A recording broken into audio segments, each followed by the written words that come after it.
For the pledge.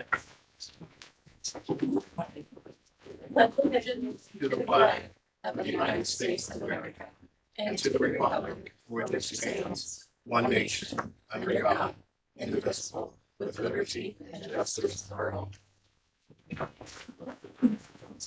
Can I please have the reading of the mission and vision statement? The mission statement, Richmond Community Schools guide students on pathways of learning to a future of limitless possibilities.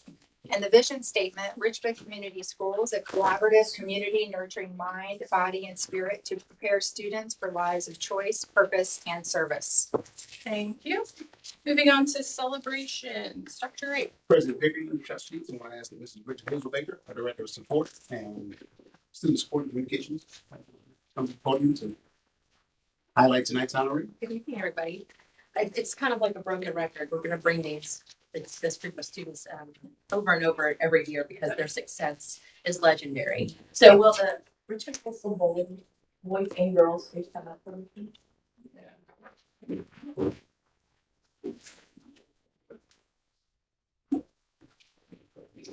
Oh, but we just saw you. I know. I saw your mom. And your hair's all short again. Yeah, Yeah. I actually did cut it. You did, all right. All right, well, guys, I want you guys just to, Amber, please say your name, and what grade you're in. Introduce yourself to the board. Jacob, I'm a sophomore.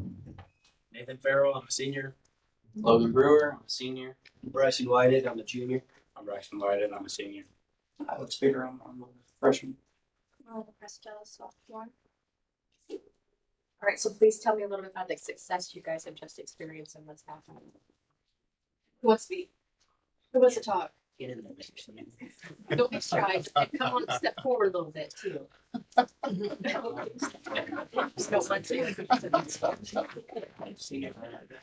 really know how to describe it. We've done it pretty much every year. We've always made it far. We work hard as a team. We practice 2 days a week, 2 hours at a time. And a lot of us put in extra hours and extra work on other days. I bowl about 4 days a week. These two just came from a bowling alley, which is why they were late. Yeah, most of us live in a bowling alley. Now tell me, how long have you been bowling? Since when? Since how old were you when you first started? I was 3. 3. Right. 8th grade or so. Right. I started my freshman year. Oh, good. I started this year. You have no, but since you were little. Yeah. What I know. I started this year. You started this year too. Now, what about the girls' team? How did your guys' season go? I was very proud of them. We only have 3 girls this season, and it's not quite a show team to be like super competitive. But they were there bowling every day, getting better, and they hung in there with all the other teams that did have 5 girls. So they And I understand some of the other high schools, area high schools, have lost their bowling team. Is that true? I mean, I've heard some of the bowling alleys have closed or something, but Richmond is still going pretty strong. yeah, absolutely. Is that no? Did I read I that? think we lost Rushville and Connorsville.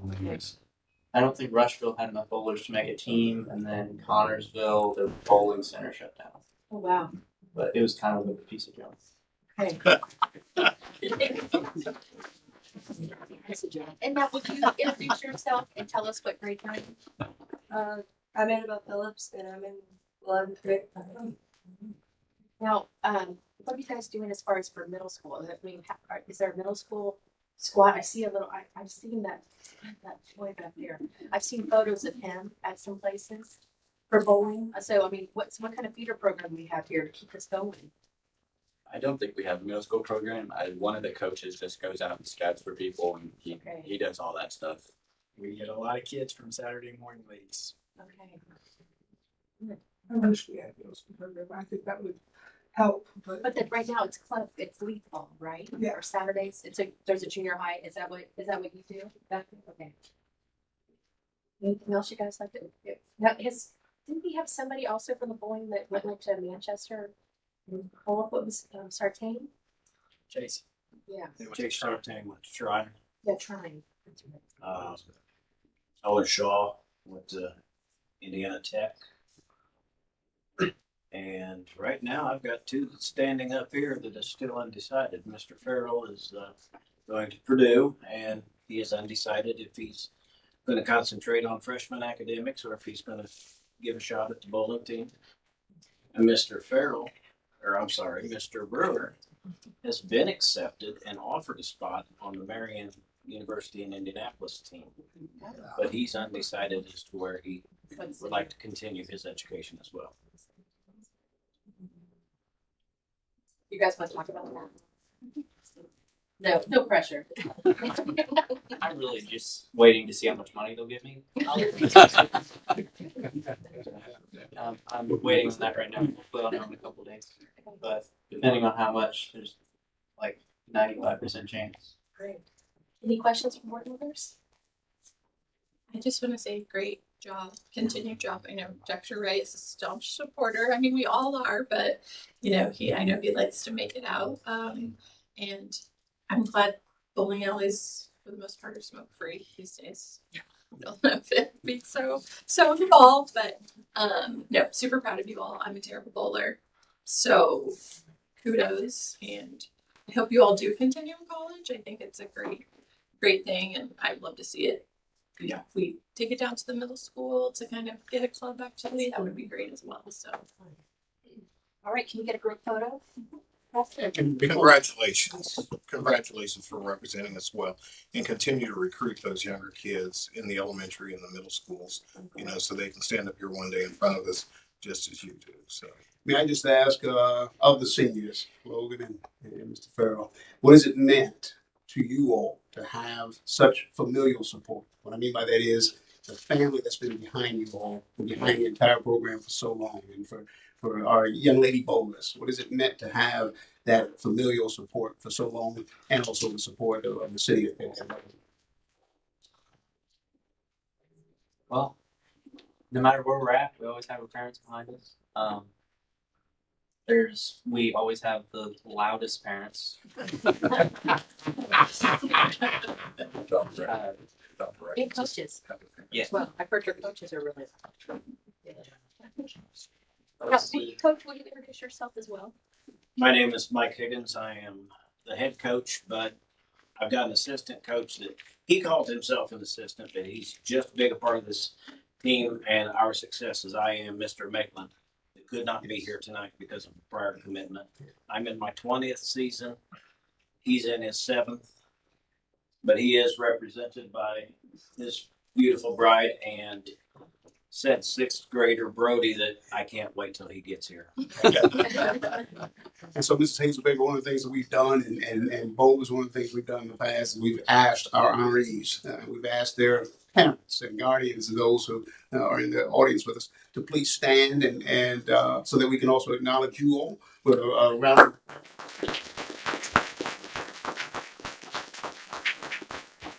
remain standing, and I see that Mrs. Farrell sat down quickly because that's how reserved she is. But just so that our board and the community can get a sense of what Logan referenced as far as having the loudest parents.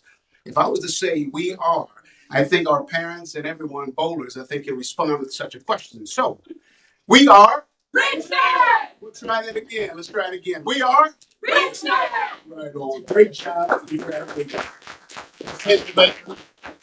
didn't get the Yeah, he has an latest. Mr. Higgins has just a quick announcement to make. Go ahead. In years past, the last 3 years, this group of young men have been on a journey outside of the end of the season with the National Bowling Association's tournament. Last year we were in Lancaster, Pennsylvania. Year prior we were in Dayton. Before that, Louisville. You have to qualify for the state tournament in order to be eligible for this tournament. Sadly, we barely missed that. Monday, I received an email from the tournament director stating that this year's tournament being in Fort Wayne, he would like to offer an invitation for us to go to said tournament based on our success in the years past. Folks, if I'm not mistaken, the players and family, I think, just found out just now about that. Is that correct? Exactly. Looking at hands. Mr. Brewer and Mr. Gettinger previously had qualified for the singles portion by making it to the state finals in the singles portion. 30 boys at the state finals. 1,100 started the season, and Richmond was one of only 2 schools to have more than one participant at the state finals. Bravo.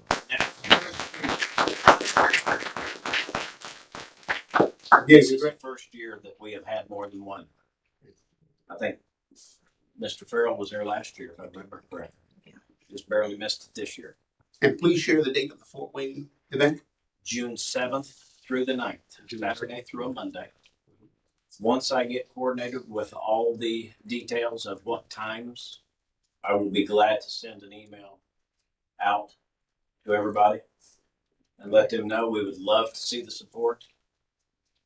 Love to hear more than just parents cheering, "We are Richmond."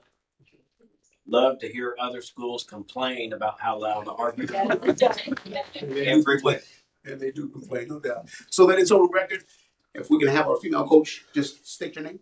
Hi, I'm Tracy Cassidy. This is my 5th year. Yes. Yes, and I think you are better at bowling than myself and President Pickett, who will join us in the picture. So it's great. This way. And Chris Pickard and Dr. Leonard.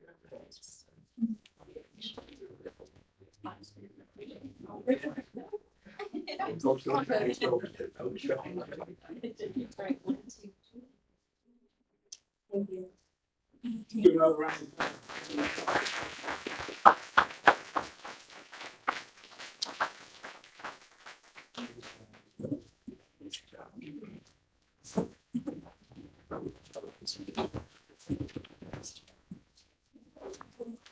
Next up, we have public commentary. Do we have?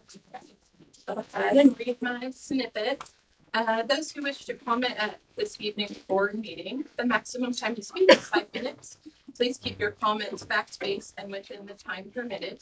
Comments are not to be personally directed or abusive.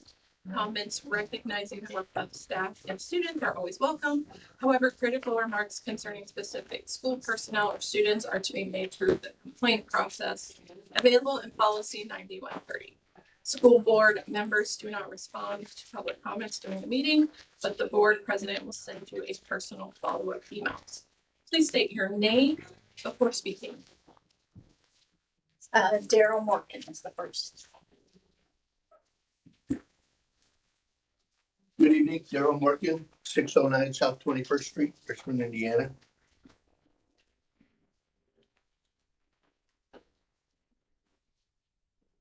Two weeks ago was a bit of a surprise to me. I came for the celebration of the swimming team, and that was great. And little did I realize that Jonathan Mays was going to be speaking. And it was very interesting to listen to him. Listening to Jonathan Mays from Bose McKinney and Evans present his limited information to the school board meeting 2 weeks ago was an interesting experience.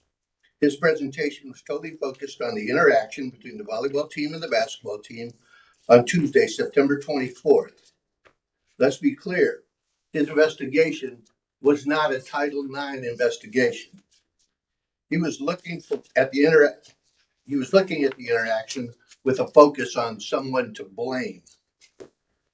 His presentation made it sound like the volleyball team being moved was a one-time occurrence. That is a far cry from the actual reality.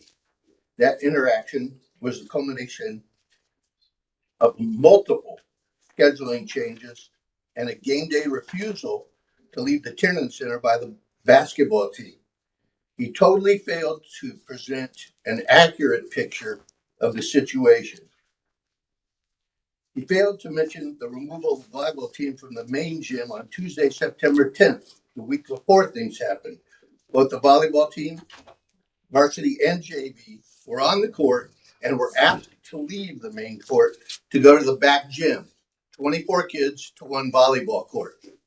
That was to allow 12 basketball players to play on the main floor. The volleyball team rarely practices on the main floor. When we go into the main gym, we practice on the 2 side courts. We don't have enough space for two teams to practice on one court. That does not work well at all. So we set up the two side courts and practice in the main gym. We don't have two courts in the back gym. Okay. The removal of the volleyball team to the back gym in the middle of the season didn't sit very well with me because the basketball team was in their limited contact period. It's an open play. It's not mandatory. It's optional. They can't demand the kids be there. It's a choice whether the athletes want to be there or not. My practice is in the middle of the season, you better be there. That's the way the game gets played. When the volleyball team is in the main gym, there are two courts side by side. That's why we practiced in the main gym. After we'd been relocated that night, I talked to Mr. Lee. I explained my dissatisfaction with that situation, and he assured me that it would never happen again. This was like the third time I had been reassured that it would never happen again. Okay. The following Tuesday, after that, there was a home game. Mr. Mays quickly ran past that by stating to you guys that on that Tuesday, there was no problem with the basketball team. There was a home basketball game or a home volleyball match, so there was no interaction between the basketball team and the volleyball team. That wasn't true. The basketball team didn't leave the court until 5:30 in the evening. We had a 6 o'clock start. The gym wasn't set up. We had to sit on the sideline, wait for the gym to be set up, put up the nets. The officials are sitting in the stands. Cambridge City is sitting in the stands. And I'm apologizing to everybody because we're not playing the game yet. At 6:30, we started, 30 minutes after scheduled game time. Not only that, the facility wasn't ready. The scoreboard didn't work. We had no scoreboard. It worked fine for basketball practice, but when it came time for the volleyball match, suddenly we don't have a scoreboard and we're using a flipboard to make it work. Thank you very much. There are multiple other things that are a concern with reference to that. But the one thing I'm going to say to you guys is that you shouldn't be misled by what he said. It was very deceptive. I don't appreciate a shyster that comes in here and only tells you half of the story. He told you it was not a Title IX violation. It wasn't. One occurrence is not. A history is. That's for sure. I think you guys should ask the attorney and his company for 75% of your money back because he only gave you 25% of the information. If you want the information, ask for all of the statements that were made by the players and the coaches, and then you'll know the true story. 10 seconds. What he told you wasn't true, and I want to assure you that everything the volleyball team did was above board and as it should have been. Thank you. If you have any questions, you can call me anytime. Thank you.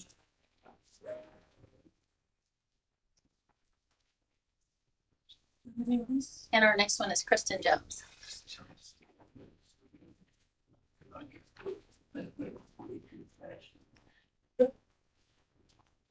Hello, Kristen Jones, 2514 Locust Lane here in Richmond.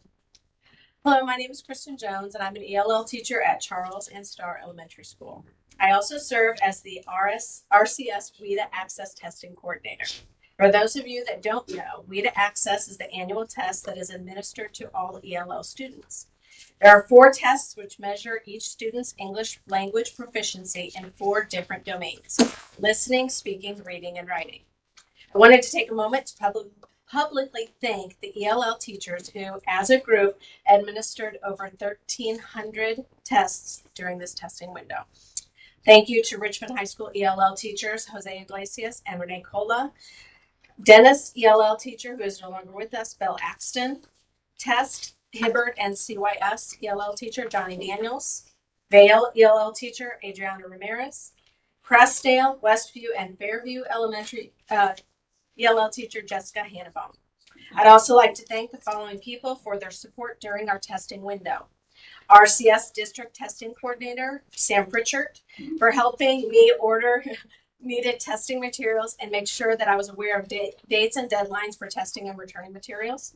Cindy Elsmeyer for notifying me when materials would arrive here at central office, and also organizing the UPS pickup of all testing materials, as there is a hard deadline where things have to be picked up. Otherwise, we are fine. Cassie Loudermilk for her support and guidance as the head of the ELL department. Elizabeth Marquardt for always being available for support.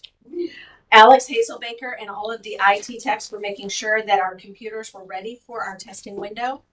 Our instructional interpreters, Rosie, Terry, Pam, Silsa, Melanie, and Sandra. These wonderful ladies supported our students while the ELL teachers are not available to work with them while they're administering WIDA access.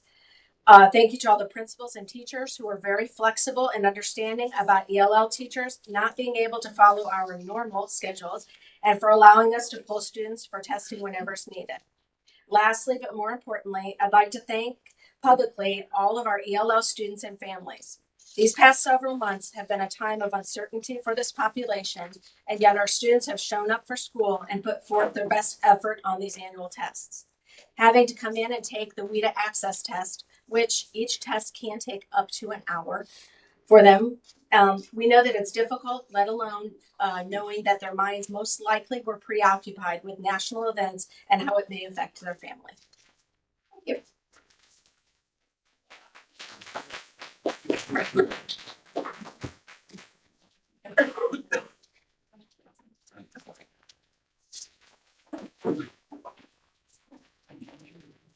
Moving on to our works session, communication and marketing. President Pickering, trustees, that Mrs. Bridget Hazelbaker, our Director of Student Support and Communications, along with Mr. Alex Hazelbaker of No Relations, join us for this evening's work session topic of communications and marketing. Good evening again. So I need someone of you to videotape me doing this so I can do it for board briefs. Okay. All right. So again, I'm Bridget Hazelbaker. I'm the Director of Student Support Services and Communications here at Richmond Community Schools. This is a new title for me. Previously, I was the Communication and Marketing Coordinator, and prior to that, I was the Community Partnership and Engagement Coordinator. So titles have gotten longer, shorter, and then longer again. But anyway, we're going to go ahead and move forward. So the purpose of the Richmond Community Schools communication plan is to present a clear and concise framework for communication within our district and our community. The plan addresses two main types of audiences: internal, student, staff, administration, and board of school trustees, and external, parents, guardians, businesses, civic groups, religious groups, and other members of the Richmond Wayne County community. I said it would work. Okay, good. All right, so communication goal number 1, build strong community relationships. To do this, we need to develop and maintain positive collaborative relationships with all school community members to strengthen support for Richmond Community Schools. And now we're just going to look at some of these strategies as well. So I'm going to be presenting a communication plan and a marketing plan. So we'll see two different sets of this here in just a little bit, all right, just to explain a little bit. So the strategies, as you can see on your screen, and I tried to make it big font so everyone can see. Okay, good. All right, so for the first strategy, to facilitate connections among community groups and district administrators, religious leaders, business groups, private parochial schools, and area legislators, we want to expand on external key communication initiatives and share information to promote education with the Richmond Wayne County residents who may not have children in our school. For strategy number 2, analyze the existing resources for communication and recommend best practices for staff, administration, leadership to use the system effectively. Next, we would like to increase usage of Parent Square. We want to maintain active email list of key communicator groups, which is our external focus. And we also want to promote the Board of Education, you guys, through our website. We also want to expand the support of social media links and our tools, which are Facebook, YouTube, Twitter, Instagram, LinkedIn, and TikTok. And then finally, for strategy number 2, connect audiences to learning and instruction, and that would be internal and external. And then for strategy number 3, which means to support district representation for community-led meetings or events, such as the Chamber of Commerce, business partnerships, realtor organizations, and senior citizen groups. And with that, I would like to create a Proud to Be RCS for our community, and that would be with the Chamber, City Administration, Rotary, Kiwanis, religious leaders, realtors, the HYPE, the I don't know. I gotta find out what this stands for. A young professional something. And then also the youth groups here in Richmond. And then for goal number 2, maximize awareness through multiple media channels. And that's with to use a variety of media to maximize awareness and support of the district's goals, objectives, and programs. So again, we have 3 strategies for this as well. Support RCS website administrator on the RCS website. Manage one centralized public district calendar on the external site. Publicize annual report online and coordinate electronic, video, and print channels. And develop a process to collect and communicate the results of survey data. We want to make sure that when we survey people, we want to give them the results of those surveys. So trying to close those loops. And then, of course, support school secretaries for effective use of school websites using content management strategies and to provide a mobile, tablet-friendly version of the website. So I'm just going to hold off just on that little piece right now and ask Mr. Hazelbaker to come up here. So he's going to be talking a little bit about web design and some of our web initiatives that we're wanting to look at for Richmond Community Schools. Good evening, Dr. Wright, Board of Trustees. Our district's website as this digital front door for our community. Modern, well-designed site is crucial to projecting professional image, fostering transparency, and ensuring effective communication. It serves as a centralized hub for vital information for real-time event updates to staff directories and online resources. Prioritizing accessibility and mobile responsiveness, we're able to meet the expectations of today's users, bridging communication gaps, and empowering our diverse community. Therefore, investing in a robust website is not just about aesthetics. It's about creating a platform that strengthens parents and community engagement, enhancing that transparency, ultimately supporting student achievement and success. In today's digital world, our website will serve as the initial first impression of Richmond Community Schools for well over 94% of its visitors. Visitors who may be the family moving cross country to establish roots here within our fine city. Visitors who may become the next member of our outstanding faculty and staff. Or visitors who may be seeking a return home here to Richmond. These first impressions are formed within a fraction of a second, even quicker for the younger generation. Eyes drawn to areas such as branding, logos, navigational layout, and written content. What do I see the moment that website loads? So think about this while you're going to any sort of website for a business or organization. What's the first thing that catches your eye? Is it the lack of content? Is it the amazing branding and logo? Is it a video that's been customized for the website to draw attention to the user? Creating a positive first impression can lead to increased engagement and further interaction, translating into enrollment, a new hire, or transparency for our community members desiring to learn more about the amazing things we do here at Richmond Community Schools. So something I'd like to go ahead and do is I'd like to actually take you through now our website as it is and where it's been in the past, if you do not mind. How many of you knew that we once had an award-winning website here in Richmond? Miss Erin Stevens. That website is actually displayed here right now. So at its time, and if you ever would like to see, there's a nifty tool called web.archive.org. You can see any website from the past. They archive everything on the internet there. Very dangerous tool in a way. But anyway, so that is that award-winning website that we had there at the time. Again, this is back in 21. This is prior to our transition over to Edlio, which is our current platform. So now everything's very jumbled up. It's very compact, a lot for the user to take in. In March of 2021, we transitioned over to the Edlio platform. This is our current website platform we utilize. I'd like to note that a lot of what we have here is very general. Nothing jumps out or drives the information we're trying to sell to our community here. Nevertheless, Richmond Community Schools can once again have an award-winning website as we make these transitions, as we look to make these changes. So as we know, our website today here in 2025, and with a website initiative between Bridget Hazelbaker and our very own Caden Matthews with our web design, took and revised our current website, laying out further navigational layout and page revisions.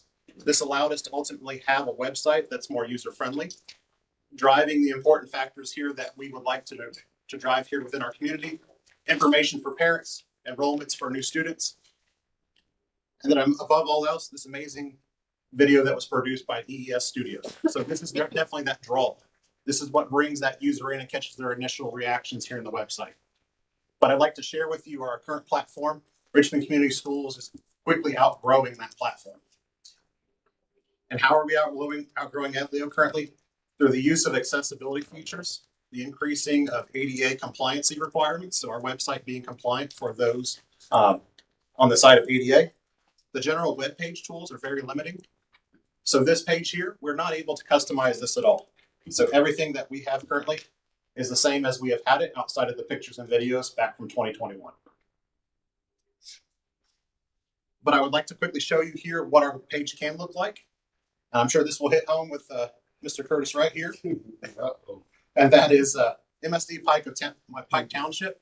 This is their website utilizing a platform called Final Site.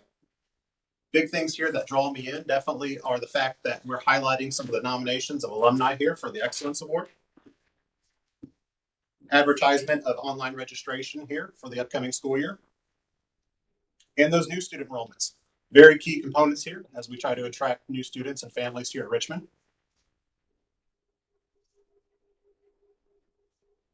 Some great tools and features here along with the Final Site platform that we can implement are some of these quick links. These are very quick things that users can come to our site and to find. Again, pointing out some of those nifty areas that we can quickly get to that parents are looking for on a daily basis when they visit our site. Whether we're looking for information on food services, transportation, or we're looking for that enrollment and registration info. But Final Site doesn't just stop there. We also have the individual sites that each school is able to procure and create with the influence from the individual buildings, utilizing media and news that'll be displayed on their individual sites. So Pike High School here, they highlight a lot of the amazing things their students are doing here within the district, just to share with the folks some of the amazing things they have to offer. Something I like to shout out here recently that I had gained news of, this was Charles Elementary. The Charles Elementary has purchased a digital camera so that they can begin taking video and pictures of the great things they're doing over there at their school. And we're excited to be able to begin posting those there onto their website for them. Some other great things that this transition will allow us to do, and this hits along there with the goals there for the communication marketing plan, is being able to integrate all of our news into one centralized source. So in our current shape with Edleo, we are unable to bring in any of our social media news or Parent Square. These are two large platforms that we use to communicate with our families. This also gives insight to our community members or potential individuals who may come to our district to be able to share the things that we're doing here in Richmond.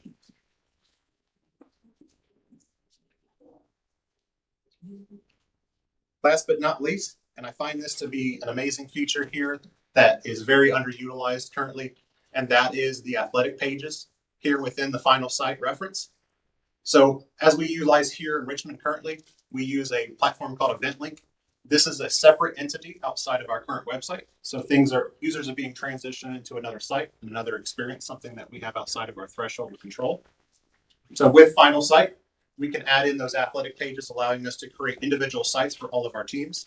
Again, it goes back to saying that we can post individual news, team sport photos, awards, or history that we'll be able to archive for years to come.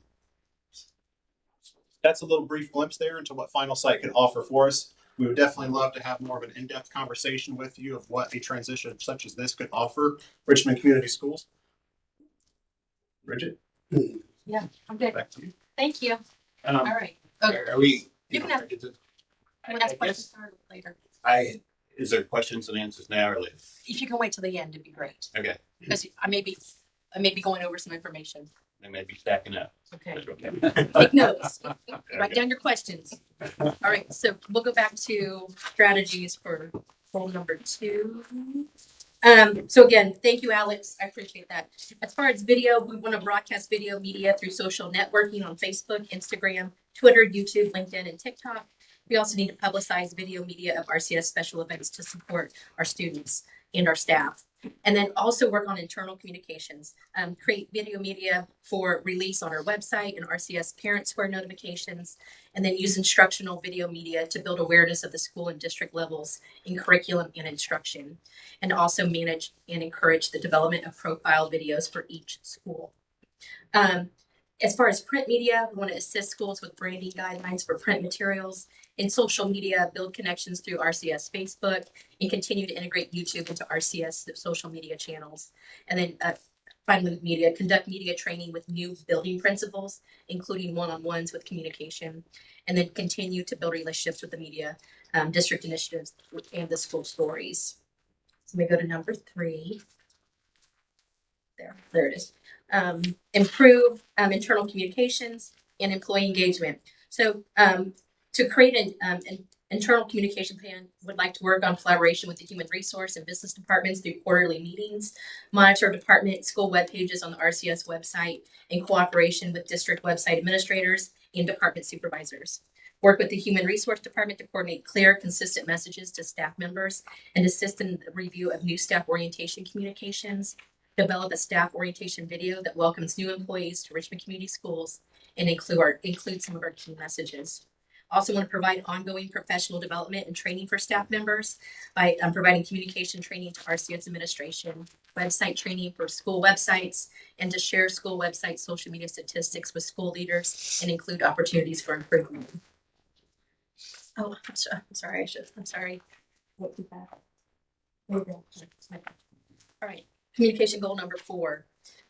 With that, to support strong positive connections between individual schools and their communities. So these 2 strategies we have on this one: facilitate connections among community groups and district administrators, religious leaders, business groups, private parochial schools, and area legislators. To coordinate with technology department to provide training for school communication teams to facilitate communication among staff and the community. Continue training for web content with key school personnel and provide social media training to key school personnel. Also want to increase opportunities for recognition of the RCS community. That's recognize student, staff, and parent achievement during Board of Education meetings. So that may be something different, maybe highlighting some parents in some of their celebrations. We may look into that. And also encourage and support staff to apply for local, state, and national awards and grants to get the name of Richmond out there. Communication goal number 5, achieve coordinated communications both internally and externally using web and mobile systems to improve efficiencies and promote effective channels.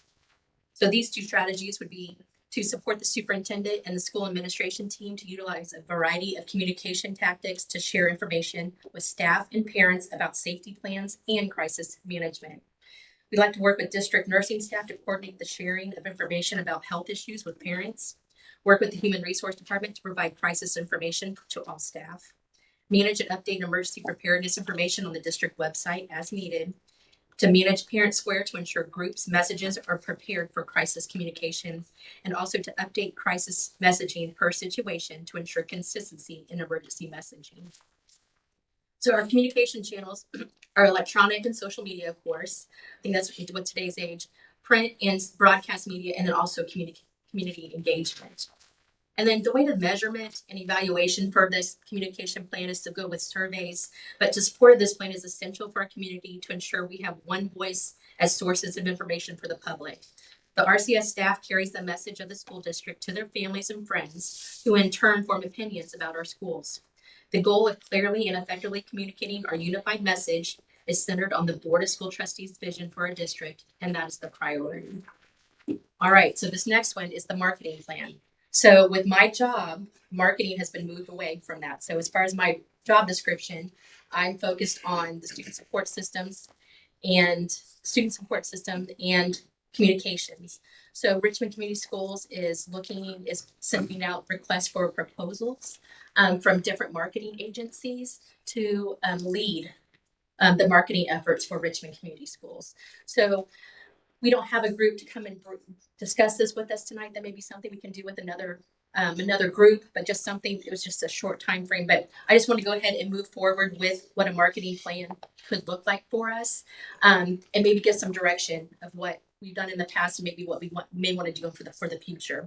So a marketing plan would help increase awareness of RCS's programs and achievements, enhance student enrollment and retention efforts, strengthen partnerships in community organizations and businesses, and boost engagement with parents, staff, and prospective families, and establish RCS as a leader in education excellence. So our target audience for marketing: current students and parents, prospective families, teachers and staff, community and business leaders, alumni and donors, and media and influencers. So we just want, as far as for students, we want to strengthen school pride and engagement. For prospective families, we want to attract new students by showcasing academic programs and extracurricular offerings. For teachers and staff, we want to enhance engagement and foster a sense of community within RCS. For community and business leaders, we want to develop partnerships that support RCS initiatives. For alumni donors, foster a sense of belonging and encourage contributions. And then for media and influence, increase positive coverage and storytelling opportunities. So marketing goal number 1 is establish consistent messaging and branding. We need to align all marketing efforts with RCS's mission, vision, and our strategic goals. And that's helping. We're doing a lot of that talk right now with the strategic planning sessions that we're working on currently. We want to implement a district-wide style guide to ensure uniformity in branding across all platforms. Develop consistent messaging templates for press releases, social media, and advertising. Train staff and key communicators on effective brand representation. Generate talking points that clarify what RCS stands for and the values that drive our staff toward the mission of quality education for all students. And develop a template for a presentation and/or mixed video to be distributed to members of the RCS leadership team to use for school department meetings to ensure consistency of messaging. Marketing goal number 2, digital and social media marketing. We want to maintain an active presence on Facebook, Instagram, Twitter, LinkedIn, YouTube, and TikTok. We want to create engaging content, including student success stories, faculty highlights, and program showcases. We want to implement targeted digital ads to reach prospective families, and also utilize our website enhancements to improve online discoverability. Marketing goal number 3. Community and public relations initiatives. We want to strengthen relationships with local media through press releases and media outreach. Organize open house events and school tours for prospective families. Partner with businesses, civic groups, and alumni association to increase visibility. And launch community service initiatives to highlight RCS's commitment to social impact. Marketing goal number 4. Enrollment and retention campaigns. This is a big one. We want to develop a referral program where current families can earn incentives for bringing in new students. We want to host virtual, and again, this is maybe marketing firms, they come up with different ideas, but also host virtual and in-person Q&A sessions for prospective families. Highlight testimonials from students, parents, and alumni, and then provide personalized outreach to families considering RCS, including direct mail and phone calls. And then marketing goal number 5, traditional marketing and advertising. Utilize print advertising in local newspapers. Thank you, Katie Meyer, for being here. And magazines. Design and distribute brochures, posters, and flyers in key community locations. Leverage billboards and transit advertising to increase awareness. And then promote RCS at local events, fairs, and community gatherings. I'm almost done, I promise, John. Marketing goal number 6, internal branding and engagement.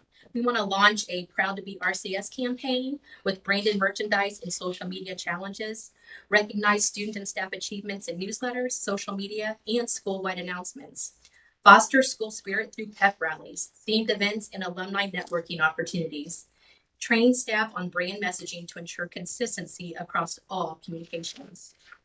So the metrics and how do we evaluate this? Website analytics, social media metrics.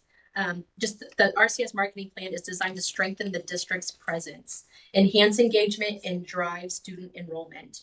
Through a combination of digital, traditional, and community-focused strategies, RCS will continue to grow as a trusted and innovative educational institution. There you go, John. Questions? I have a list too. Okay. First of all, thank you for putting this all together. Yes. Thinking about all of this.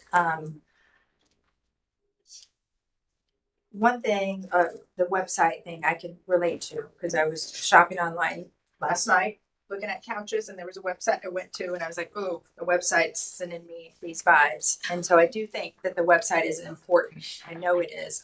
And I know that we're in the education of business, but we're kind of forced in this business of marketing because it's painful to me to spend money on marketing and communications, but I know how important it is because I know that in my job in real estate that I have to spend money to make money.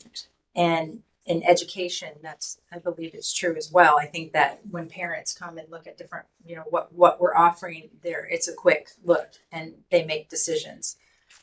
So I think that investing some money in those areas would be money that we would end up getting more in the long run, is what I believe.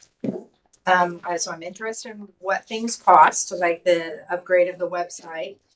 I'm also interested in who is currently posting on social media, or if someone calls and has an interest in our school and wants to do a tour, who is organizing that? So those are my first two questions, I guess. Who's doing that? Currently, it is me. Okay. So if we have a new family that's coming to Richmond or moving, I will set up a time to give them a tour. I give them a little welcome packet currently, and I've done that in the past. So I've been with Richmond for 15 years, but it's something that's maybe new, that what information that we do pass out to families maybe under more streamlined under a communication guide, or that we're all being consistent in branding.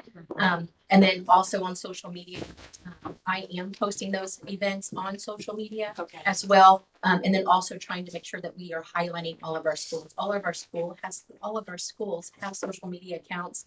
Again, Facebook is the largest, but we also, we have some schools that our athletic program has Instagram. Instagram is becoming a lot larger, and reaching more younger parents. So I think we just need to look at who that market is, and to be sharing that information with people. So currently, I am overseeing. Okay. Part two on that is regarding costs, what it would be to migrate on over. That's something that we've not taken a look into yet. It's something that we've discussed internally for a little while now, just regarding, it's more of a dreaming of what could it look like if we took and invested time into it and money. Most of your websites that you go to for this type of range are typically between, depending on your package, it's a very in-depth process ranging from 6 months to a whole year to develop and transition those websites on over. You're typically estimating anywhere from 10 to 15. And I think it's also important to understand how user-friendly it is for our office staff or our administrators to navigate our current website. It's a bit daunting at times to try to figure out how to, what it has to offer. It's daunting for me getting on it and trying to find things too. So, and what we've shown with, as an example for MSD Pike, is a very brief. It's very in depth in the fact of what it can offer, even from the staff resource side, as far as having a staff login portal, what is a secure entrance for staff to access resources that we typically wouldn't want to share publicly. So something with the Department of Technology we would love to do with that, if we had a staff login portal on that website that was dedicated for our faculty and staff, is to have a staff training academy, utilizing live examples of data and how to utilize things such as Power School or Parent Square. A Parent Academy would be another wonderful feature that if you are a parent of Richmond Community Schools, again, we can have that secure portal separate from the public that would allow us to be able to further train our community members on how to utilize the many resources that we offer here in Richmond Community Schools. thank you. I guess So I had a couple things. First off, I think this is a collection of things we've talked about or are currently doing, or you kind of brought everything together, which I really appreciate. I think Alex did a good job of explaining the why, but I think we need to include the why in what this is, because I don't know if it's to increase enrollment. I don't know if it's better outcomes. 100%. Ultimately, the why is to tell our story here at Richmond Community Schools and be able to attract those new families. But we need to say that members, yes, sir, clearly, because as you're going through this, an improved community relationship, I think you can argue, can be beneficial for our students. But it'd be nice to see everything that's done in this plan has a direct tie to whatever that why is. I'm not trying to define the why, but I think if we can define that why very clearly, and you stated it a lot with the website, I think that helps these marketing and communication efforts. Well, and it's like I said, if we have a teacher who doesn't send their, we need a teacher who goes to the grocery store, is talking. We can tell 10 positive stories, but if that teacher says something about maybe what their day was like, or they, maybe they don't send their students, whatever their answers, those 10 stories are kind of like, ugh, I mean, deflated, all those things we said. So it's really about also trying to inform our staff of all the great things that are happening, trying to build up their confidence. So as that well. should be part of the why that you clearly That's stated. right. I mean, I I think agree. it all needs to be, because we didn't really, I mean, you narrated it, Alex more so. But I think if it's going to be successful, I think that they really need to be connected. Just my opinion. The second point, because a lot of this is the how. You know, this is how we're doing. This is how we're doing this. Well, okay, why are we doing it though? So, second point on the website, and I'm a desktop guy. I mean, I'm, that era. I have my iMac at home and my laptops, but I really think we need almost a streamlined website, but we need an app. I mean, to me, that's the answer. That we have an RCS app that That's has, something that I didn't include in that. Yeah. That would come along with that transition. It is offered through that platform. but I would simplify the website, just the basics, the front page, if you will. But the apps, I think, where you're going to get the usage. I mean, just in my own personal experience, I know I can shop online via a website, but if a store has their own app, it's usually better.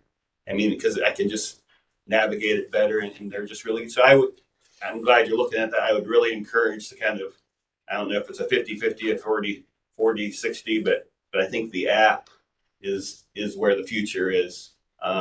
Because and a lot of people don't even have desktops anymore or laptops. I mean, they might have an iPad type device, but a lot of people just use their phones. And a website responds very different on your phone than it does on a desktop. And then the third one was just I know we're limited on funds for marketing plans. I mean, as Kristen says, I'd be very curious as what the costs look like for the different things. So that's all.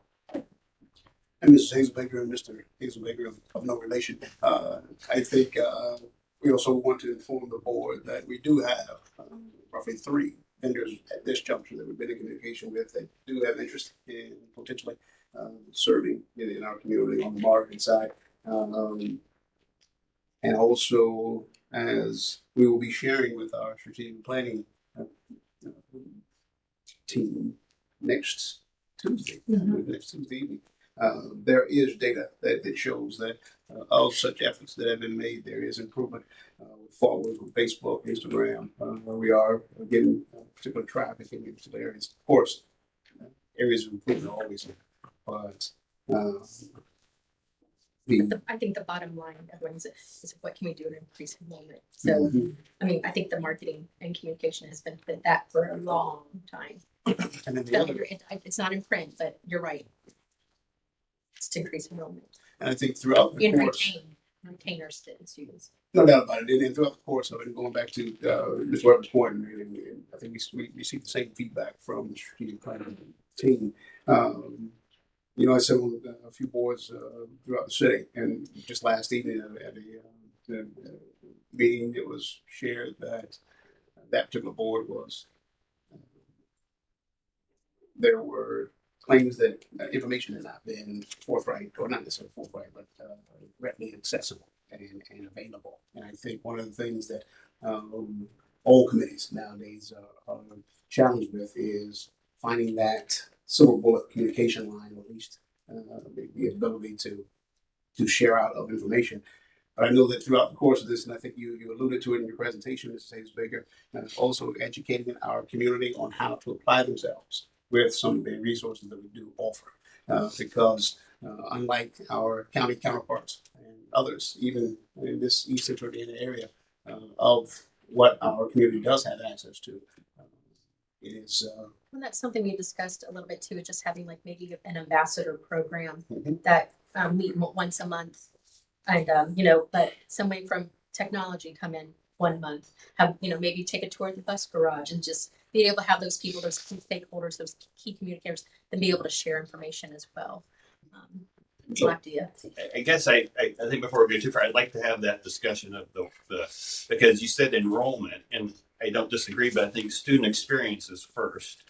I think enrollment, because we have declining enrollment, that causes us problems. So maybe the answer is level enrollment, I mean, I think we need to really address what that means. Do we want to say we don't, we can survive losing 0.0% a year, or we can survive steady, or we really need to bring students back. I mean, maybe we are right sized where we're at. And you as the board. And so would as the right? board, I'd like to have that discussion at some point. So then as we saying, because those plans are very different. I mean, if you have a plan to grow the corporation, even 5% a year, that's a very different plan than but if the goal is student experience, what best, if we're the right size to provide the best student experience now, then we're the right size.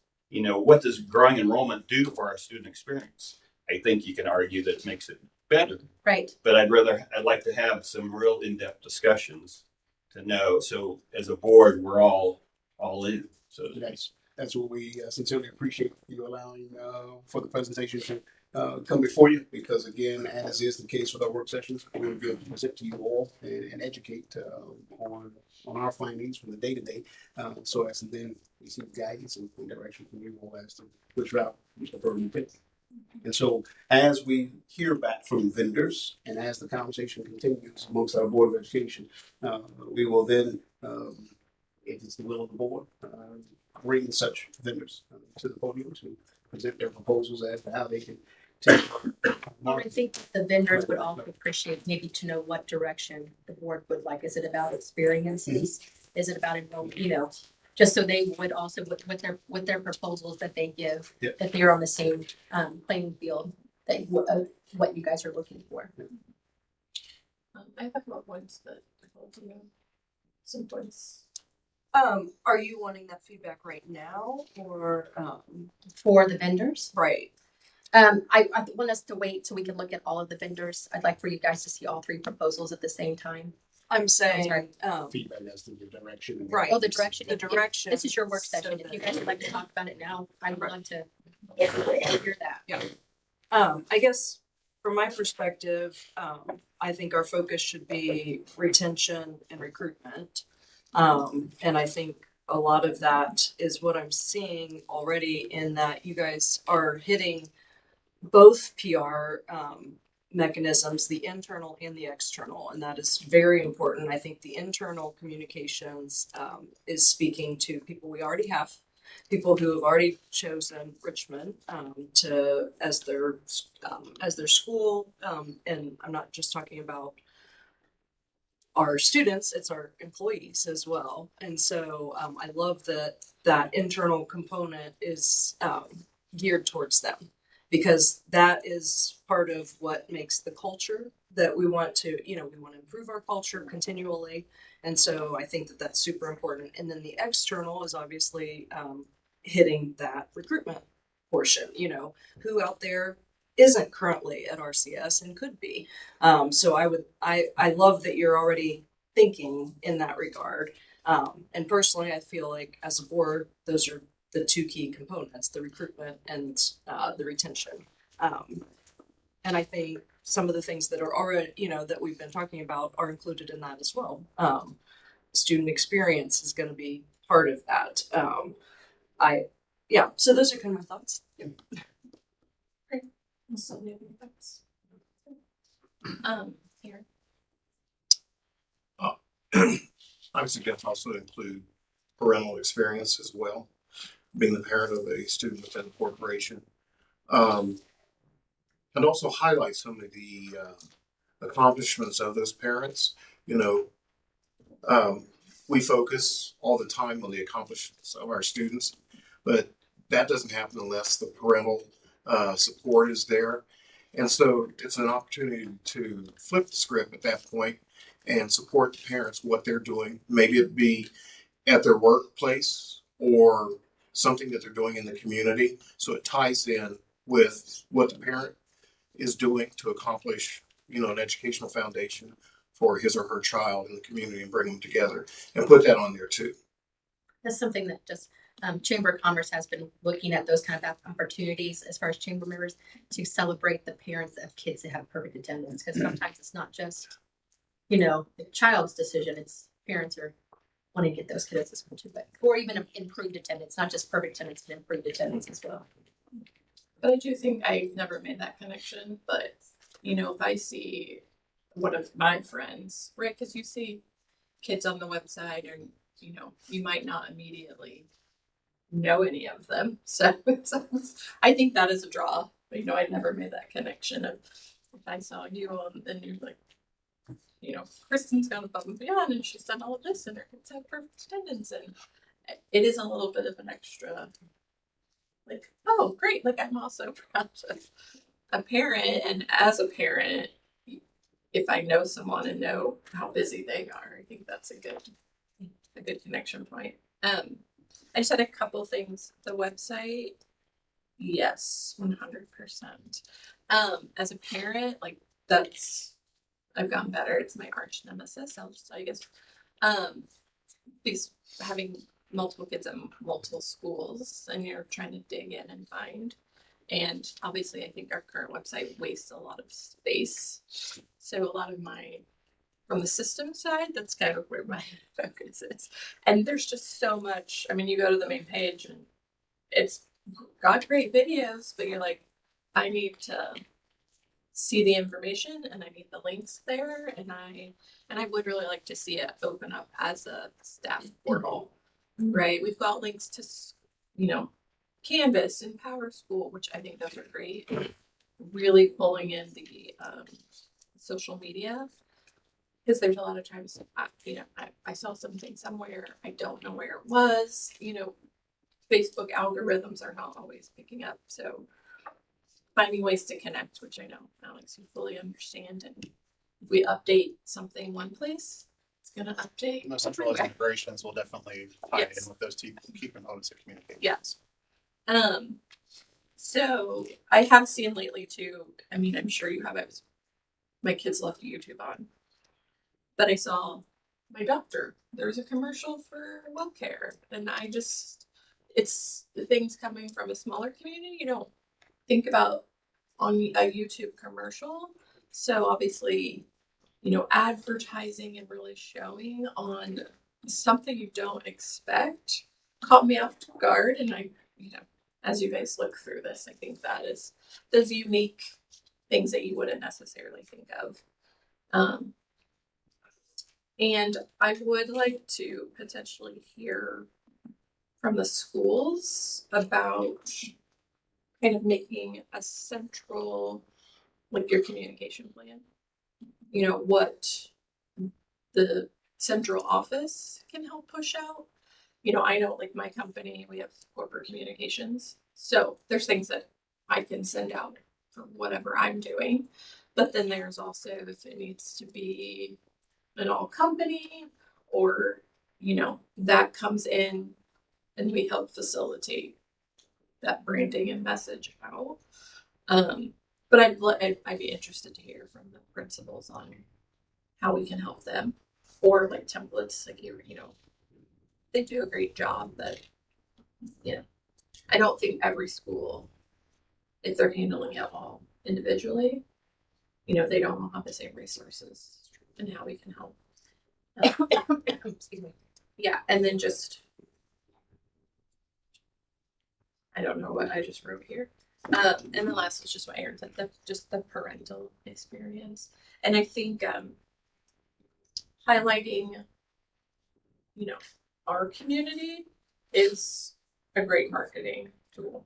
I'm not a marketing person, but I think trying to really spotlight those things does a lot of the work for you instead of us always having to think of like, Well, and I think that if we do hire a vendor, it may just step us up. I am Yes. too not a graphic designer, so I feel that if you guys decide that is the will of the board, I just think that will just elevate us a bit more. Here as a district. Yeah, I think telling our story gets us far because we are that type of community where everyone knows everyone. So, yeah. My final statement on that, going back to what I said, the importance to me, relevance of focusing on the parents as well as because we're not recruiting kids, we're recruiting families.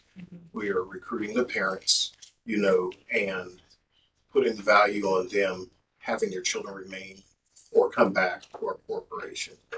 if we focus on, from time to time on that parent that, as she said, that we know and we recognize, thinking, oh, well, that's my next door neighbor, or that's the person I go to church with, or I see them in the grocery store all the time. It tells their story, which blends in with my personal story, which says my kids know their kids, and says, okay, I want to keep them together. And we can highlight that parent and use that as a form of retention and recruitment for the families. That's just my thought. Any other questions or comments? Yeah, I commend you because I think your timing couldn't be any better. Those that have been involved with economic development, whatever that means in the community, have basically been singing the mantra that housing and affordable housing has been our huge problem. Well, it looks as if there's a lot of attempted remedies of that situation on the horizon. So I think it's important, John's point being recognize the quality of the student experience, the quality of the parents' experience. And then I think in the process of getting this marketing tool, I think a big focus has to be with key communicators, because it probably won't be Dr. Wright who's going to be the first person that someone new to the community is going to encounter. It's probably going to be somebody like Chris who's still in real estate, or any of them, and it's or Pastor Chip, whomever. And to have those folks understand our story, embrace it, and be able to be ambassadors for it without gilding the lily, so to speak. But I think that's really going to be important, and that's a process. But I think this is a very great start. That's what I was excited to hear about, the ambassador program, because that's exactly what you're talking about. If we've got plants, so to speak, in the community that are telling our story, that's wonderful.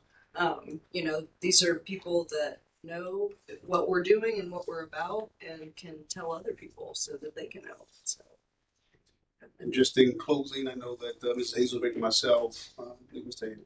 Hazelbaker, along with Assistant Superintendents, met not long back. I shared with you all during one of my updates about a vendor that could potentially be utilized to recruit students back to our school community. The conversation was very positive. Right now, we're looking for a conversation regarding that infamous expenditure and cost, but all of the services that they can potentially provide. It has yielded positive results in other corporations and districts they serviced. However, again, everything comes with cost, and so we're still in communication. Thank you, Mr. and Mrs. Hazel, or Mr. Hazelbaker and Mrs. Hazelbaker. No relation. No relation.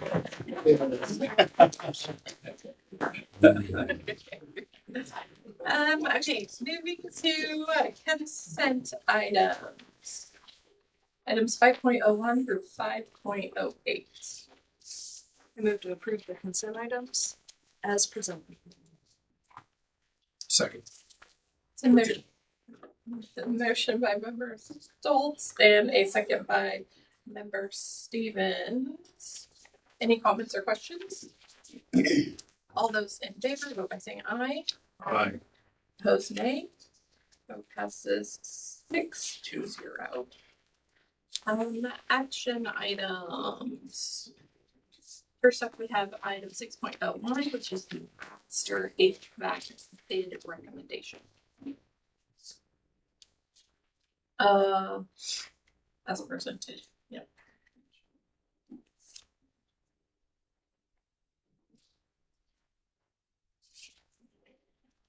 I move to accept item 6.01, the Baxter HVAC bid recommendation. Second. That was a motion by member Stoltz and a second by member Stevens. Any comments or questions? I have a question. Have we used the Greiner brothers from Indianapolis before? Or we have? Okay. Yes, so they did the test project. Okay. The most recent test project. They were really great, and our maintenance team has really appreciated working with them. So Great. Thank you. All those in favor, vote by saying aye. Aye. Opposed, nay. Vote passes 6-0.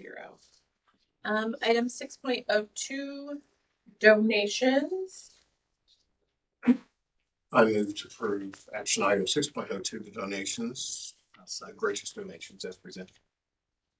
That was a motion by member Stevens and a second by member Brand. Any questions or comments? Just want to say, as always, thank you. Donations are greatly appreciated. It looks like in total I did have a question. 3320. Go ahead, Doug. What is the RHS girls group?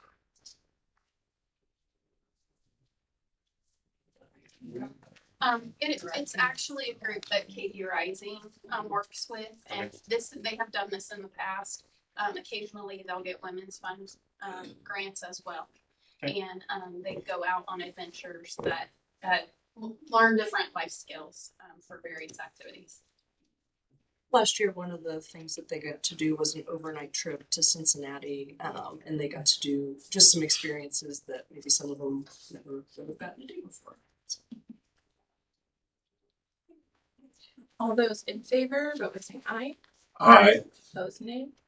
Vote passes 6-0. Moving to policy review and update. 7.01, which is policy 0166, agenda first reading.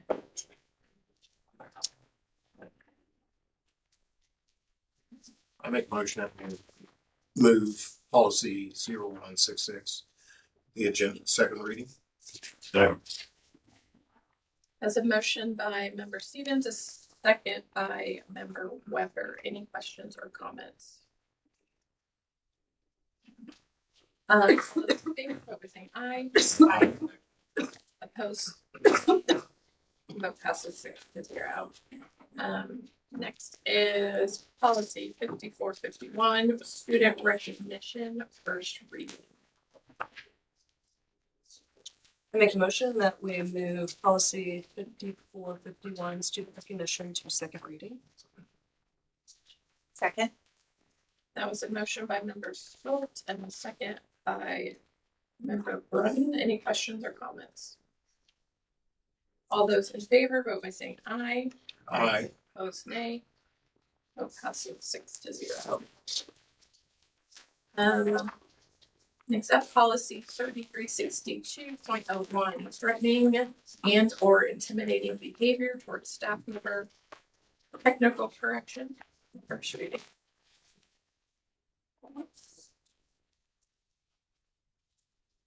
I move the policy 3362.01 to the second reading. Second. That's a motion by member Stevens and a second by member Brand. Any questions or comments? All those in favor, vote by saying aye. Aye. Opposed, nay. Vote passes 6-0. 7.04, revised policy 5350, student suicide awareness and prevention, first reading. Move we advance item 7.04, revised policy 5350, student suicide awareness and prevention, first reading. A second. There's a motion by member Weber and a second by member Brand. Any questions or comments? All those in favor, vote by saying aye. Aye. Opposed, nay. Vote passes 6-0. Next up, revised policy 5517.01, bullying, first reading. I make the motion to move policy 551701 bullying to second reading. Second. There's a motion by member Breton and a second by member Stevens. Any questions or comments? All those in favor, vote by saying aye. Aye. Opposed, nay. Vote passes 6-0.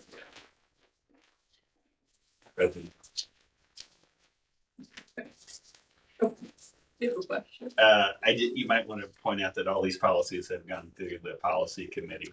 Good point. Yes. Just so, and they've been thoroughly, there's a good vetting process that Kristen's running. Yes, that is a good thing to point out. We do have a policy working group. Is that every 2 weeks, every other week? It's once a month. Oh, okay. Yes, and it's open to the public. Open Yes. to the public. Yes. So those are generally they're always advertised meetings, so the public is welcome to come, give input, still formal but less formal. The So next one is on this coming Tuesday at 10 a.m. here. here in the boardroom. Yes. So we do go through these policies in depth and kind of flush out options that we can choose from and those, and then bring it to the regular board meeting. Can I share something? I'm just going to pontificate for a moment. We moved two very important policies to second reading. One being in regards to self-harm to a student, the other one being bullying.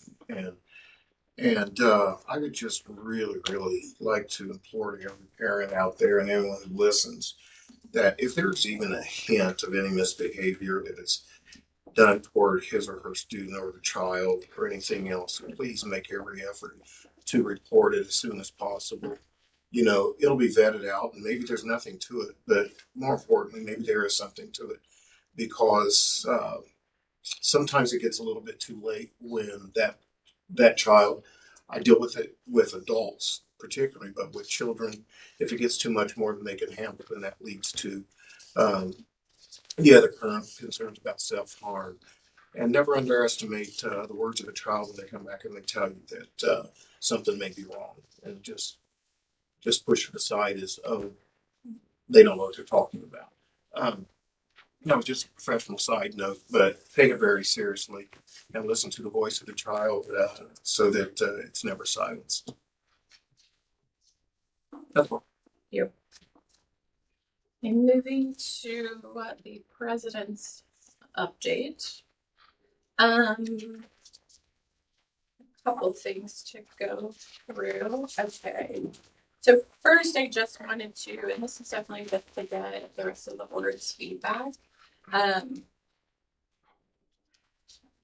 Events within the school corporation. So a lot of times schools will reach out to us. They'll invite us to things. They will ask for volunteers. So I just wanted to kind of get board feedback on how we can make that process a little more streamlined. If we should really send out the communication maybe at the beginning of the school year or in the middle of the school year to say, hey, FYI, here's sort of a process. If you would, like someone from administration even or the board to come judge the spelling bee or the science fair or whatever it may be. There's so many events that go on. We tried to get into schools. I know, Member Brenton, you sort of lead the charge on reaching out to principals to ask if they need us to really do anything. I know Member Brand was sorting through Lost and Found at the dentist the other day. Tests, sorry. And I've been in school helping in PE class. Member Stoltz got to roller skate and really show some of the middle schoolers her roller skating skills. We've volunteered, lots of different places. We want to make sure that we are acknowledging, especially, our student academics, whether it's a contest in school. So I just wanted to kind of get feedback of how we've done it before. Do we think it's working well? So we can really communicate out of, hey, you can, if you want to make a request, we will do our best to. I think it's always been in my talking board that principals and building leaders always know that they can reach out to us. We've never had the process. I don't think there's ever been a need to. For many years I was a spelling bee, judge and with science fairs and everything else. Now we have other board members who have stepped up and become, the banner wavers for that. Principals out there and building leaders know that we're available or can be made available. All they have to do is reach out and let us know. And that you're all willing to even sing. No. I do think they know that we're available. I think it's always a good message to reiterate. Maybe that's a welcome back at the beginning of the school year or so. I just see, I think some might not know. Maybe that's just communication we give to the principals and they disseminate down within their buildings. Since I know we do reach out to them. But to let teachers know too, like speak to your building level leader and if you have a request or want to see one of our beautiful faces. And we all have our emails available. Yes, we do. We all have our emails available. I do know, I believe, I think it was Miss Holby last week. She had made a comment. I think generally she'll send out an email for year-end honors and awards. And she was like, I hope it's okay. I just put it on your calendars. And I was like, that is even better. Right. Miss Hazelbaker does a great job, Miss Elsmeyer, of putting these events on our calendar, which is great because I think amongst us, we all try to not maybe at the same time, but we all check in with each other of, hey, is anyone able to go to this? Or which one we want to go to, or maybe we have kids, who knows, singing. Went to the Charles concert last night, which was great. Amazing. So I think it even says just as much if we individually just call a school and say, hey, listen, I'm a school board member. Is there anything that I can help you with, be present, representing the school board, and do it that way instead of having them contact us and say, hey, Kristen, would you like to? We're doing this. Would you come and do this? Hey, ma'am, sir, I'm just giving you a call. I know that you've got some upcoming events. Can I be present and assist with anything? It seems to be a little bit more of a genuine connection as well. yeah, I definitely like that idea. I would just add, having been on both sides, been extremely active in the buildings and extremely inactive. I would hesitate to set some sort of expectations. Mm-hmm. I think it's a very individual thing. I think both approaches are equally valid. I think some separation from daily operation isn't necessarily a bad thing. I mean, we have very clear goals as what we should be as a board. I'm having spent a lot of time in the buildings. I think that has great value, but I would be hesitant to say, I mean, in some events, I think it's important to have board coverage, if you will. But I think board members can figure it out pretty good on their own, and so I just would add that piece. So it kind of sounds like, obviously you're always going to be in charge of this. You do a great job reaching out to principals and then communicating to us. Hey, I'm looking at these dates and times. So I really value that. And then, if any of us want to reach out directly, we always can. And I do think too, it's for the building level leaders, I'm not above doing anything really. Like if we need to help at lunch, if we need to, that's where I'm really looking to kind of get in. I don't want to be a disruption if we show up at a building, right? Like, let me help where you need help. Let me volunteer. I put together teacher gifts for Miss Cooper one year, and I don't know how she would have gotten it done. Like, it was boxes and boxes, opening them, grouping them together. So, but I think we all kind of have our niche of where we like to volunteer and what we like to do. So, great. Okay. Some Mr. Cross left. So there is. I just wanted to bring this up, it's live streaming of meetings. So we do record, and I believe that everything is live streamed. So July 1st, 2025, it's a law that's going into effect.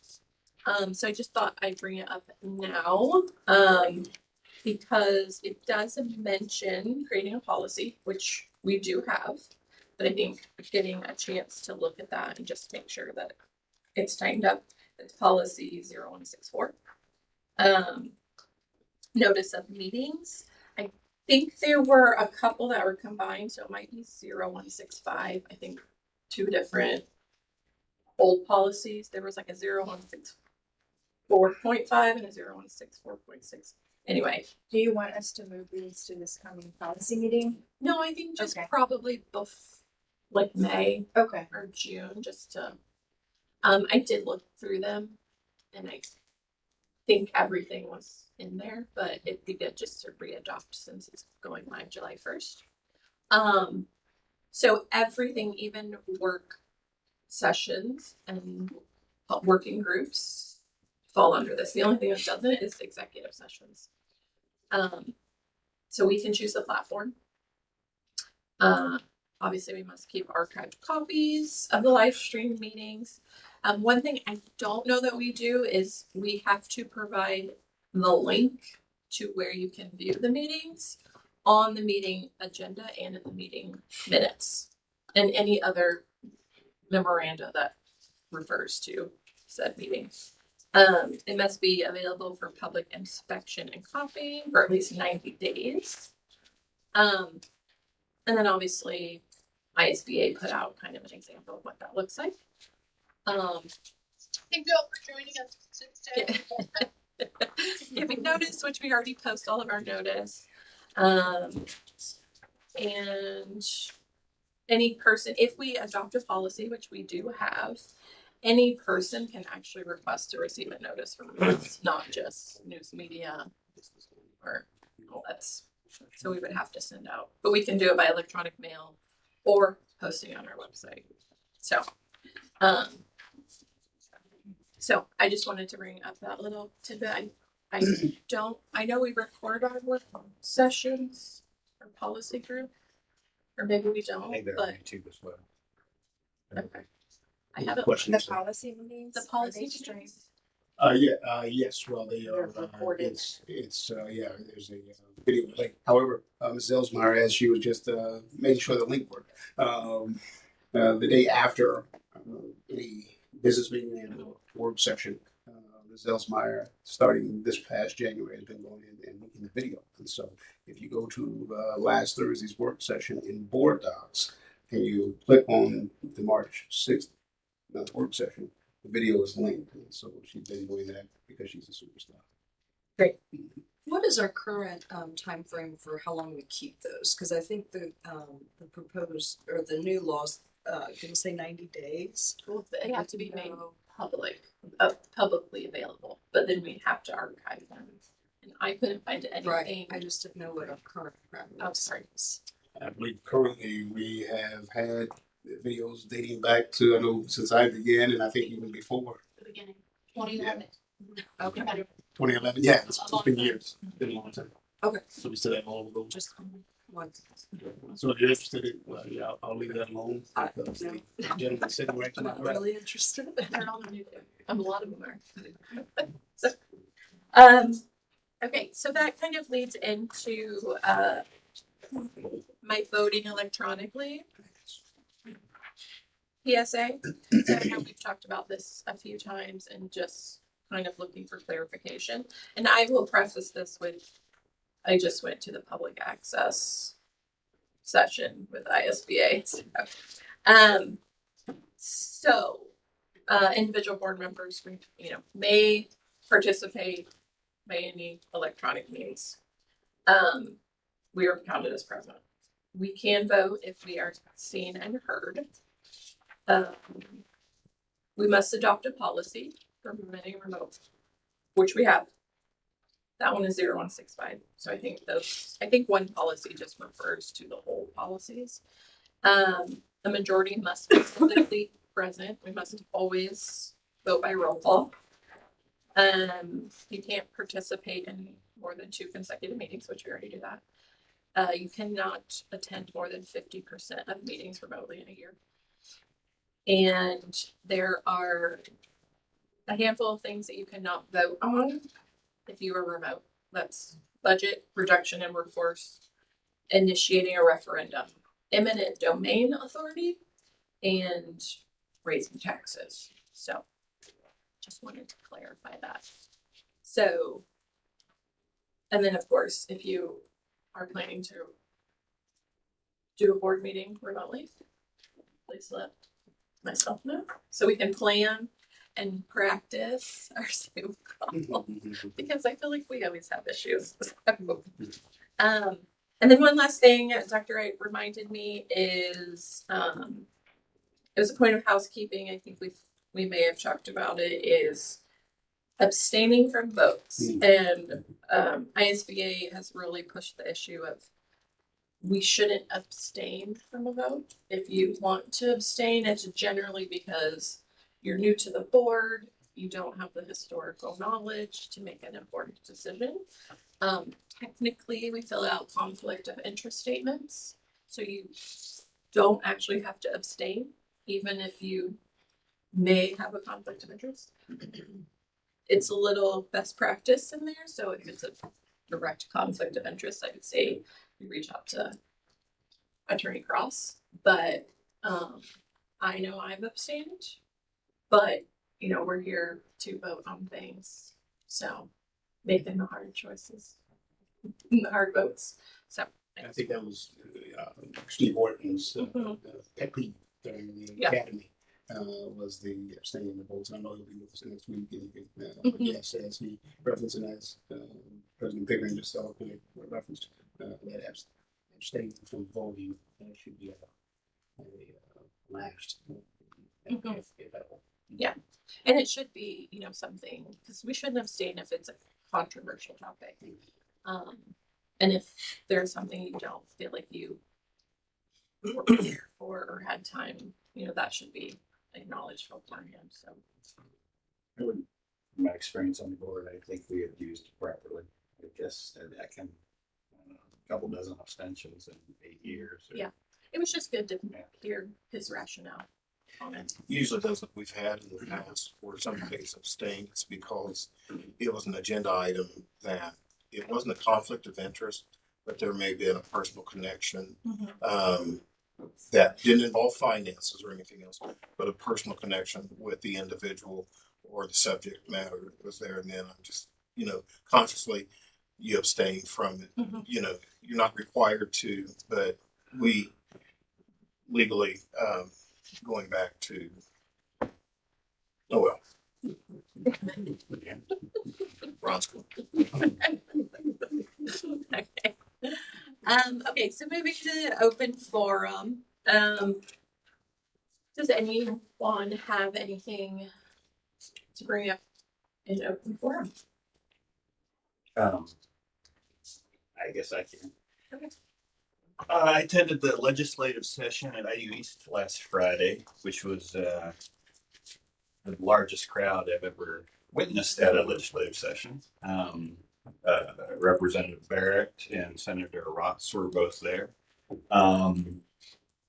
Pretty interesting. I did not speak or ask a question, which I have in the past, but it was they spent a lot of time on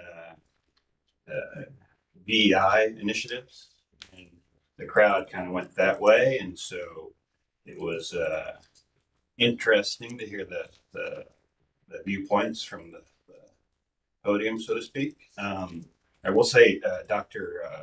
Parker from IU East moderated it. Masterful. I mean, that crowd could have got out of hand real easy, and I was just kind of in awe watching him, how he let people voice their thoughts, but controlled the room, and it was fascinating to witness. Actually, a master class, I would say, in just the perfect touch. People may disagree, but I felt points are made, and it's a tough time for education, obviously. And Senator Rotz didn't add anything that made you sleep better at night. However, on the most positive note, due to difficult circumstances, I will say, we had 2 students from RHS speak. One was a 17-year-old young girl, and another was a 14-year-old young girl. I do not know their names, so that's on me. Couldn't been prouder of someone. I mean, difficult situations that they were explaining, and it was really heartwarming to see them. I mean, Representative Barrett, I think, spoke to the one young girl personally quite a bit afterward. Hopefully he can be of help. But it was, I mean, when you see young people out in public that are part of something you're part of, and again, difficult situations. I mean, very challenging. But to stand up for themselves, to make their points clearly and concisely, um, really, I mean, really good. I have not followed up. I hope, I think Mr. Ronnie, I believe, had brought several students. And so, but yeah, they'll have another one at the end of the session. I think we get legislative updates through the session, and I think we still need to be in contact with our folks. A lot going on, but yeah, I would encourage everyone to attend the next one if they're able. They're just an hour, and they have drinks and donuts or something. And I do respect that both Representative Barrett and Senator Ross do take time and come. It was not a comfortable room. So, but I just would add that for our knowledge. I do think I like to think that they are hearing not just Richmond citizens. I've seen a couple amendments to, the issue with school board partisanship that I are step in the right direction of helping facilitate that in the sense of you can't do straight ticket voting. School board members are excluded from that. So I see that as positive if they're trying to accommodate that. So yeah, I like to think that they're hearing us, and I do appreciate them showing up. I know the chamber's having one on the 8th. So it was interesting, and I spoke to both afterward just shortly, and they kept referring to property tax relief as the driver for, and I just asked who is asking for that. In Indiana, we have tax caps that impact our schools and the libraries and the city all greatly, and I didn't really get an answer. So it was. I think if people have questions about that, I would encourage them to reach out because if that's the reason we're doing a lot of things, I think it should be a clear answer. And I don't think a lot of people know. Like, yeah, of course, you want your taxes lowered, your property taxes, but they don't realize that is how schools are funded. Yeah. So if people aren't paying taxes, the schools don't get the funding. Your property value might go down if your schools are doing worse. So, Yeah. So but yeah, that was mentioned multiple times, and I don't know. I mean, I know residents are capped at 1%. I believe farmlands 2%, and rental units are 3%, and that's been away since 2010 or for quite a while now. But I don't know what the new thing will look like. But that's kind of what seemed to be, according to Senator Ross, the driving beat. And so, if you had questions, I would just encourage people to reach out. Mm-hmm. President Pickett, I'm not sure if that is a great perfect section. segue. Mr. Weber always sets up pretty good Doesn't even segments. know. He doesn't realize what it is that we appreciate him for.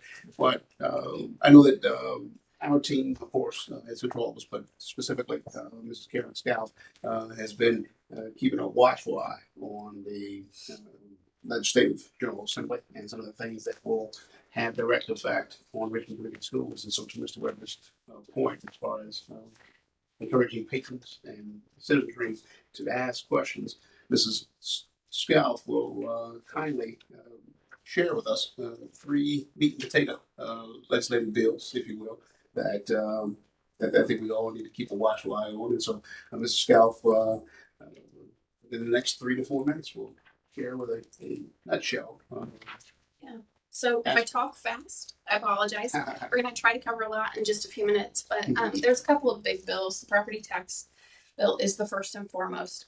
It is what we spent a lot of time last week at the conference that I was at when we had breaks in our sessions. It's what we all were diving into. So our laptops were flying Friday, like to say the least, because there were some major changes introduced again that had prior been dead. Those are heavily impacting all of the units in the state. So everybody's keeping a very close eye on that. I would encourage you to follow John's lead. If you have questions, ask him. This bill is for relief to taxpayers. How that affects units of government directly impacts the services that can be provided. So for schools, that's our facilities, it's our transportation, and it's our bus replacement primarily. So just wanting to make sure our public understands what that means for your cities and towns, your libraries, and your counties. It means much more. Because they offer so many more services that are beyond just those 3 items that we deal with. But all of it is equally important as we have to transport our students, and it is a statutory obligation that we have. We also want to provide our families with the best opportunity for learning environments. And so these funds are absolutely critical to us doing that well. And so it's something we are keeping really close watch on. A couple other bills that are important to us this session is House Bill 146. It's actually Senate Bill 146. I apologize. I have new glasses.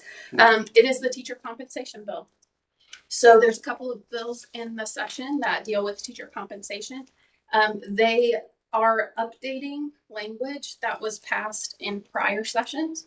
So we're watching that closely. It has not changed a lot since its original proposal, so we'll continue to watch that. One thing to note that bill does have a caveat to it for schools that are in declining enrollment. They get a waiver. So it does have regulations and rules in it, but when you are declining and you are losing revenue, that gives you time to adjust. So monitoring that budget is super important with regard to that bill. The other bill that I would say is probably one that we need to, there's a couple. One is a referendum language bill, and that is Senate Bill 259. I'm sorry, 518. They've changed things and they're putting things together. 518 and the title of it is school property taxes, but what it means is referendums. And so the language changes that would be required with that. A big part of that bill is it requires public schools to share with charter schools their property tax funding. So if I had an opinion, I would suggest that we do a little research and homework on that and contact our local legislators as well. What we do is important for every child in our district, and so we want to make sure that those funds are used for that purpose.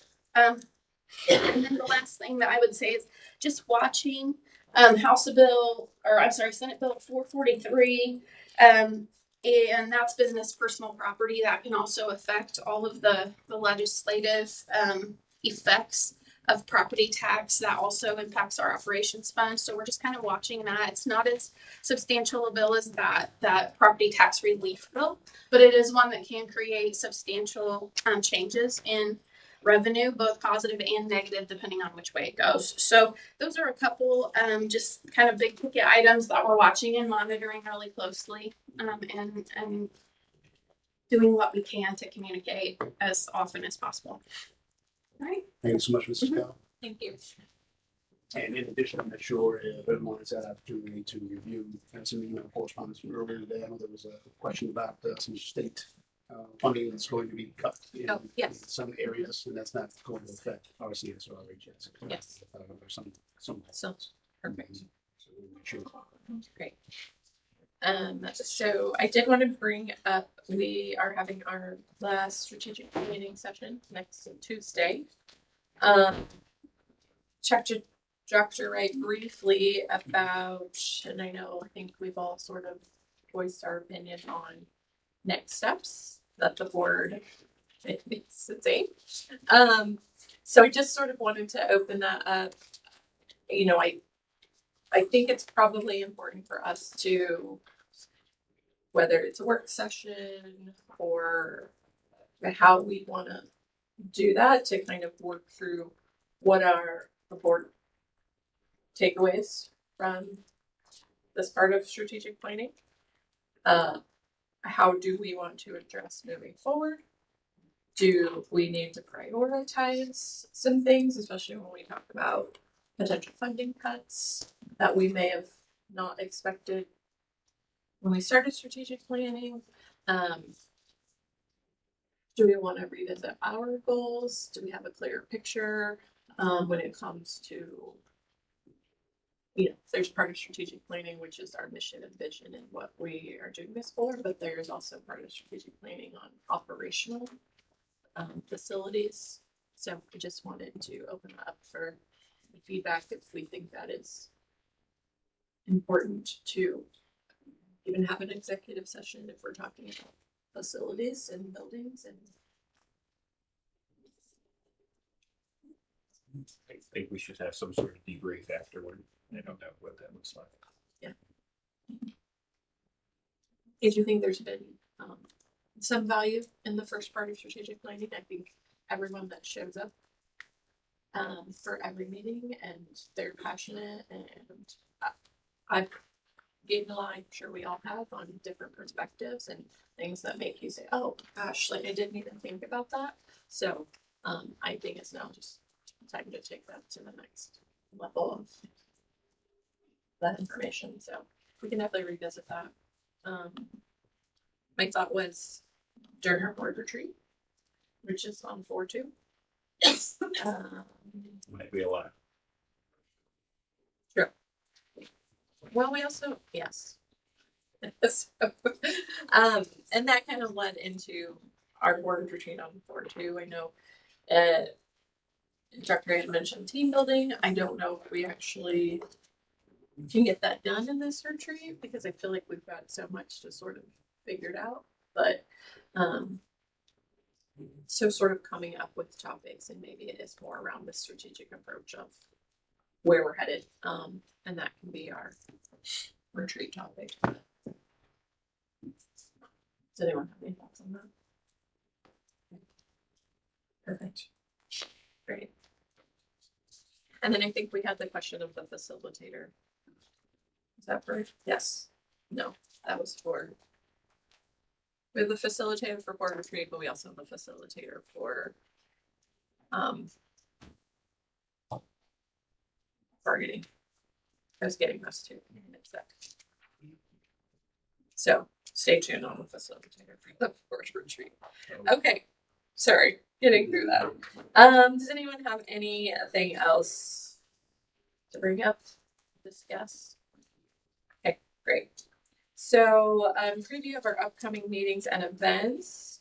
The next policy work session is Tuesday, March 18th, from 10 a.m. to 11:30 here in the boardroom. And then our next school board business meeting is Wednesday, April 9th at 5:30 p.m. We only have one board meeting in March just because of spring break and how it falls. So, finally, adjournment and bell ringer. Dr. Ray. President Pickering, trustees, I'm going to ask that Mrs. Bridget Hazelbaker, third student support communications, rejoin us for a third time this evening to share a bell ring. Thank you. Well, the bell ringer, we were to have another group here tonight with us to celebrate, and we were going to celebrate the Red Devil players. Mm-hmm. So, fortunately, they are at dress rehearsal right now across the parking lot in McGuire Hall. So I just wanted to celebrate them, all their hard work. Love for people to come and see them this weekend. They have a show this Friday at 7:00. They have a show on Saturday at 7:00, and they also have a show on Sunday at 2:00.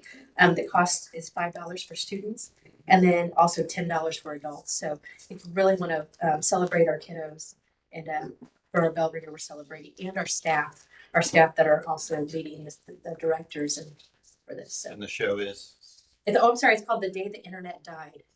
I'm so sorry. Yeah, that's very important. Say that one more time. The Day the Internet Died. So that's the name of their show, and it's again Friday, Saturday. Perfect.